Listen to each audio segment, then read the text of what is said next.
Wisma Atlet Kemayoran kini nyaris tak berpenghuni.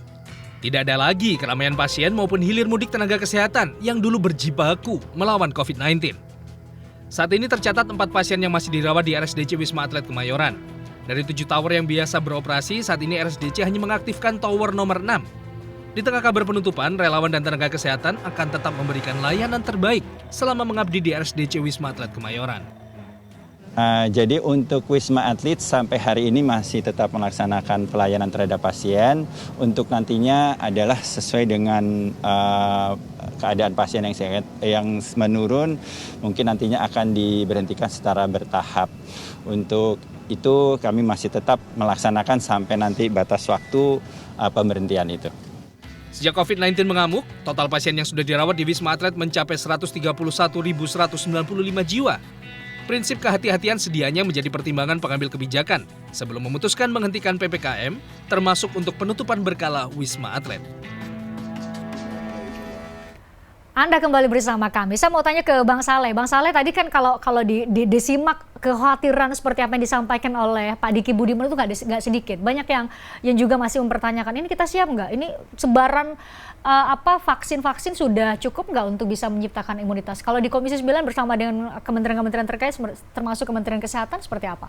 Ya, pertama sebetulnya kalau Komisi 9 itu semangatnya adalah mengingatkan pemerintah bahwa COVID ini belum berlalu. Kenapa? Karena tadi Ibu Nadia belum jelaskan bahwa pandemi ke endemi itu belum, karena WHO belum menetapkan bahwa pandemi itu sudah berubah menjadi endemi. Karena Indonesia nggak bisa mengatakan bahwa kita harus sekarang udah mengubah jadi endemi. Tidak bisa begitu. Kenapa? Karena menetapkan pandemi atau tidaknya itu adalah badan PBB yang namanya WHO itu. Jadi kalau balik lagi ke pertanyaan saya tadi bahwa apakah setelah PPKM di stop itu berarti akan lahir nomenklatur baru sebagai kebijakan transisi menuju endemi sembari menunggu WHO memberikan sebetulnya lampu itu hijau?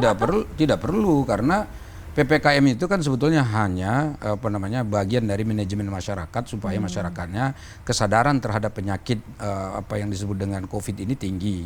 Nah sekarang kalau misalnya PPKM mau dicabut kan itu bahasanya presiden begitu. Ini akan dicabut misalnya atau dihentikan. Itu kalau PPKM-nya dihentikan itu berarti masyarakat lebih longgar. Jadi artinya di kantor-kantor nggak perlu lagi pakai masker, kemudian bertemu orang di tempat-tempat publik juga sudah boleh. Jadi di rumah-rumah ibadah misalnya sudah bebas, termasuk misalnya Natal Tahun Baru, ini kan pemerintah membolehkan nih. Artinya orang-orang sudah nggak seperti dulu. Kalau dulu kan pokoknya kalau mudik harus begini, ada aturan ini dan seterusnya. Jadi sekarang sudah enggak.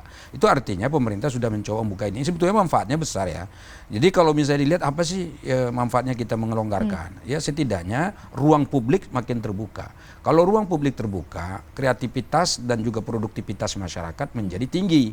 Akibatnya apa? Itu ketahanan ekonomi kita jadi bagus gitu. Orang boleh ke pasar, boleh ke mall, boleh bekerja di di tempat-tempat yang ramai dan seterusnya. Mengakibatkan ini mendorong perekonomian kita tumbuh. Tapi pemerintah itu bukan tanpa konsekuensi kan, Bang? Ya tentu ada konsekuensinya. Tentu pemerintah melihat bahwa di sebagian negara besar di dunia sekarang ini sedang menghadapi resesi ekonomi. Itu fakta. Nah, Indonesia alhamdulillah sekarang kan masih ada pertumbuhan ekonomi, ya kan? Nah, pertumbuhan itu harus dijaga. Dijaga dengan cara apa? Ya masyarakat harus dilibatkan secara partisipatoris ya di ruang publik. Dalam apa? Dalam rangka menjaga agar daya beli kita bagus, kemudian ketahanan ekonomi masyarakat bagus. Nah, itu penting sebetulnya. Tapi ini kan masalahnya lah bidang kesehatan ini kita harus mewaspadai. Saya setuju dengan Pak Diki tadi bahwa di Cina hari ini nyata bahwa masih ada kenaikan orang yang terpapar COVID. Nah pemerintah mestinya mempelajari dulu ini. Ada apa, fenomena apa yang terjadi di Cina ini. Baru nanti dari situ kita akan lihat, oh ternyata kenaikan COVID di Cina ini adalah disebabkan oleh faktor ini dan seterusnya. Lalu itu bisa kita kaji, kita terapkan di Indonesia. Seperti apa yang harus kita lakukan. Apakah misalnya orang Cina boleh datang ke Indonesia kan pertanyaannya begitu, atau apakah orang Indonesia boleh berkunjung ke Cina misalnya, itu bisa dijawab kalau kita tahu apa yang terjadi di sana gitu. Buktinya begini loh, jadi ada teman-teman nih yang baru pulang dari luar negeri, katakan dari Turki, kemudian ada yang dari Oman. Mereka cerita ke saya, ternyata di sana orang sudah nggak pakai masker. Nah kalau orang sudah nggak pakai masker di sana, kalau kitanya alhamdulillah di Indonesia. Saat Piala Dunia juga kita lihat ya. Ya di Piala Dunia orang nggak pakai masker. Bayangkan berarti orang di Indonesia ini masih lebih taat pada arahan anjuran dari pemerintah. Artinya kita masih katakanlah ngikut pemerintah. Ini di kantor saya saja di DPR itu orang masih pakai masker. Malah kalau nggak pakai masker ditegur. Masuk mall sekarang harus masuk peduli lindungi Beberapa dulu. tempat. Ya kan kalau enggak kan ditegur sama satpam sudah keluar. Artinya ini masih konsisten kita terapkan. Nah pertanyaannya, kalau misalnya presiden mau cabut nih status PPKM, apakah peduli lindungi masih pakai misalnya? Masker. Maskernya apakah masih dipakai? Apakah udah boleh misalnya pertemuan terbatas tertutup dengan jumlah banyak misalnya dan seterusnya? Oke. Ini yang saya kira penting dibicarakan dalam beberapa hari ke depan ini. Bentuk apa pelonggaran yang harus diberikan itu. Pokoknya kan PPKM itu ada aturannya tuh, Ya. begini. Nah, dalam bidang ini nanti kalau misalnya udah dicabut resmi oleh pemerintah, lalu kita ini seperti Kebijakan apa ke transisinya depan. seperti apa? Itu satu. Yang kedua, tetap harus waspada, ada kemungkinan bahwa penyebaran virus itu bisa lagi terjadi di Indonesia. Dulu ketika COVID sudah menyebar di banyak negara, termasuk terutama dari Cina awalnya, di Indonesia belum. Tapi begitu masuk Indonesia itu percepatannya penyebarannya itu sangat ya. eksponensial ya, itu luar biasa. Jadi kalau penyebarannya luar biasa cepat, nah kita ini siap enggak? Mitigasinya gimana? Gitu Indonesia harus siap untuk Oke, itu. Gitu. Oke, Bu Erlina, catatan dari Anda kalau memang rencana untuk menghentikan atau menyetop PPKM ini dilakukan, catatan dari Anda apa saja untuk kemudian kita sama-sama mitigasi segala hal yang tidak baik yang tadi sempat disampaikan oleh Bang Saleh?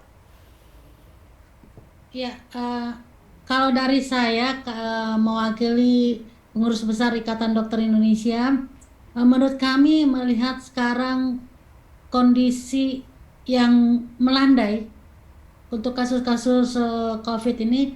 Jadi sebetulnya kalau memang sudah memenuhi kriteria untuk pelonggaran PPKM, menurut saya tidak masalah. Tetapi ada permintaan satu, jangan dilakukan pada saat libur Nataru ini. Nanti masyarakat euforia dan kita akan melihat kenaikan kasus.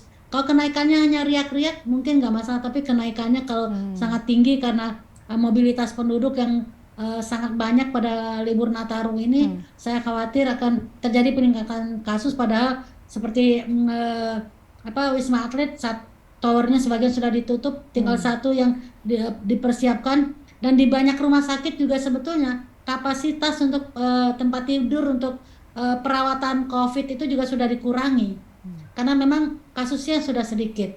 Jadi menurut saya kalau ingin melonggarkan PPKM jangan dilakukan saat Nataru, setelahnya kalau mungkin begitu ya. Tapi mudah-mudahan didengar nih oleh Presiden dan jajarannya, jangan terlalu terburu-buru, lewatkanlah Nataru ini karena kemudian kan setelah Nataru mobilisasi tidak akan sebanyak Nataru. Ya. Selain mobilisasi juga keramaian saat Nataru. Nah ini yang saya khawatirkan, PPKM-nya dilonggarkan lalu ada keramaian, orang nggak pakai masker. Nah saya sebagai tenaga kesehatan khawatir ini kami yang nanti akan akan berjibaku lagi seperti dulu. Kayaknya janganlah kita ulang hal-hal yang dulu betul-betul sangat berat buat kita ya.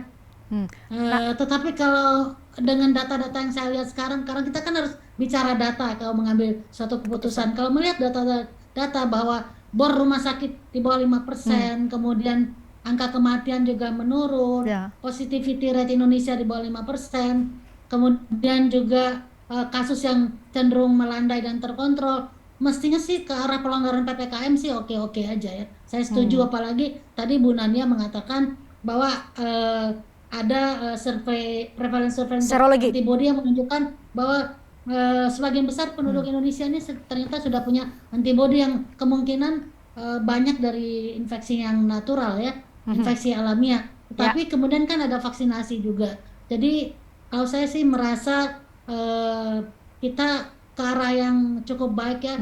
Track kita cuma lumayan bagus dibandingkan dengan Cina, Jepang, kemudian juga Brazil dan Amerika. Namun saya ingin juga menyampaikan kalau nanti pun kalau PPKM sudah dilonggarkan, saya tetap meminta sebagai dokter ini ya, tetap meminta masyarakat untuk prokesnya, protokol kesehatan jangan serta-merta ditinggalkan. At least tetaplah memakai masker terutama di tempat keramaian. Ya, jangan sampai terjadi seperti yang di Cina sekarang 500.000 kasus per hari. Kemudian rumah sakitnya juga penuh gara-gara varian baru yaitu BF7. terus bermutasi ya. Nah, kita harus jeda tapi saya ingin pertajam tadi Bu Nadia, mungkin Bu Nadia bisa jawab. Tadi Bu Erlina bilang kalaupun mau cabut PPKM ya jangan sekarang karena sebentar lagi orang-orang mau berkumpul, mau merayakan pergantian tahun bisa jadi sangat ramai. Itu satu. Yang kedua, mungkin kita bisa pertajam kebijakan-kebijakan transisi apa. Seperti tadi Bu Erlina bilang, jangan dicopotin maskernya, masih pakai masker aja dulu. Apakah kebijakan-kebijakan transisi seperti itu yang mungkin akan diterapkan ke depan? Kami ulas lebih lengkap sesaat lagi di obrolan malam. Tertarik dengan diskusi saya dengan para narasumber? Saksikan obrolan malam dengan topik-topik menarik lainnya. Jangan lupa subscribe ya channel YouTube Berita 1. Like, komen, dan share video ini ya. Terima kasih.